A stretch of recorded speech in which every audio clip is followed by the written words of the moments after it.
The US government's allegedly set up a special security wing with the sole task of distancing Washington from any involvement in the 9/11 terrorist attacks. Investigative journalist Wayne Madsen claims the group has since grown into a disproportionate counterintelligence force, mainly targeting journalists and prosecuting whistleblowing security officials. Well, he's on the line now from Washington to give us the details. Mr. Madsen, good day to you. Now, to your knowledge, is this group supposedly operating now, and where is it operating? Well, it is operating now. It's the NSA Security group called the Q Group.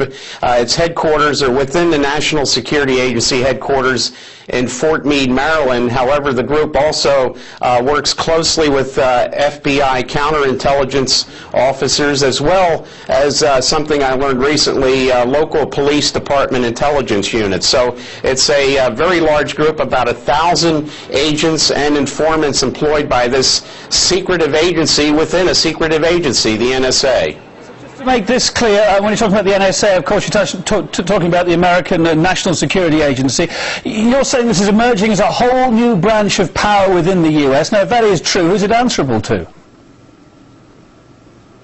It's really answerable to no one. On paper, of course, this security organization answers to the director of the National Security Agency, General Keith Alexander. But I've been told by people on the inside that the oversight committees in the House of Representatives and the Senate, the House and Senate Intelligence Committees, as well as the congressional offices of Maryland representatives and senators, particularly Representative Dutch Rupersberger, who represents the National Security Agency area, headquarters. It's in his district. There are informants even on their staff, so people who come to them with complaints, that information is passed to this NSA security group. Well, the NSA, highly secretive, of course, often with good reason.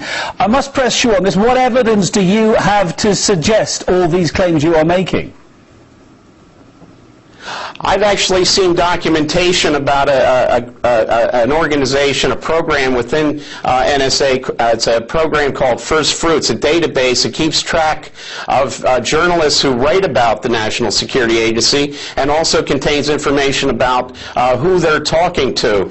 It's a draconian organization. It's prosecuted several people who were just doing their jobs, the most egregious being Ken Ford, who was an Iraq signals intelligence officer working in the Iraqi shop, who discovered evidence that there was no weapons of mass destruction. He was set up in a sting operation by this Q group, and it's the most egregious case I've ever seen. He was convicted and sentenced to 7 years in prison based on a sting that involved a tainted jury pool, dirty judges, dirty prosecutors, and with the active involvement of this NSA security group. Not the only case, but the most egregious I've seen. Now, of course, the previous administration, George W. Bush, raced ahead with strengthening and intensifying the powers of security agencies in the US. How is the more liberal Obama administration dealing with this, then?